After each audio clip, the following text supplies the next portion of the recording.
بسم اللہ الرحمن الرحیم۔ السلام علیکم ورحمۃ اللہ وبرکاتہ۔ آسان قرآن چینل کے دینی مسائل کے سلسلے کا ایک اہم دینی مسئلہ اور اس کا جواب پیش خدمت ہے۔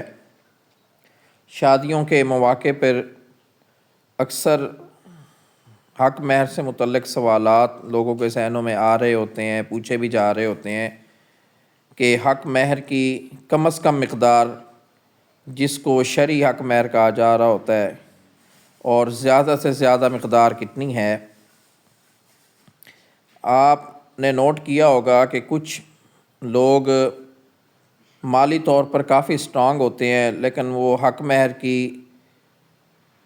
کم از کم مقدار متعین کر دیتے ہیں، اس کو شرعی حق مہر کہہ دیتے ہیں کہ ہم جو ہے شرعی حق مہر ادا کریں گے۔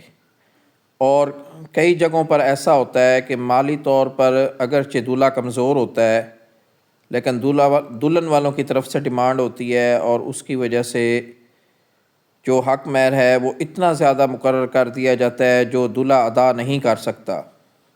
تو یہ ساری صورتیں جو ہے اس مسئلہ میں ڈسکس ہو جاتی ہیں۔ تو آئیے اس کا جواب ملاحظہ فرمائیں کہ شریعت مطہرہ میں مہر کی کم سے کم مقدار تو متعین ہے کہ 10 درہم ہونی چاہیے۔ 10 درہم ہمارے 2 تولہ اور 7.5 ماشا چاندی یا اس کی جو قیمت بنتی ہے اس کے برابر ہے۔ یہ کم از کم مقدار ہے، اس سے کم نہیں ہونا چاہیے، یعنی 10 درہم سے کم نہیں ہونا چاہیے۔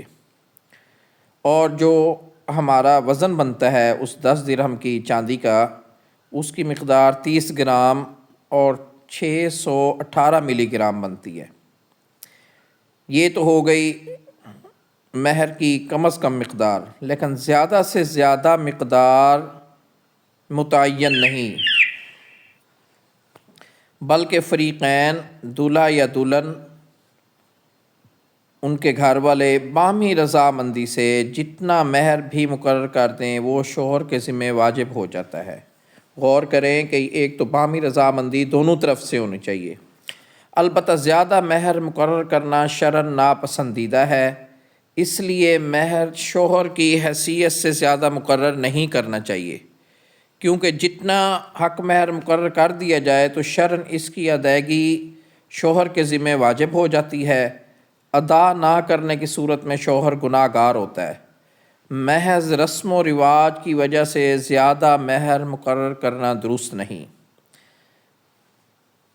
تو یہ ثابت ہوا کہ مہر کی کم از کم مقدار تو متعین ہے، اس سے کم نہیں ہونا چاہیے، البتہ اس سے زیادہ مقرر کرتے ہوئے شوہر کی حیثیت کو مد نظر رکھنا چاہیے کہ وہ اس کو ادا بھی کر سکے گا یا نہیں۔ اتنا زیادہ ادا کر دینا، اتنا زیادہ مقرر کر دینا کہ شوہر ادا نہ کر سکے، یہ اسلام کی نظر میں ناپسندیدہ ہے اور مشکلات کا باعث ہے۔ اللہ پاک ہمیں دین کی صحیح سمجھ اور عمل کی توفیق نصیب فرمائے، آمین۔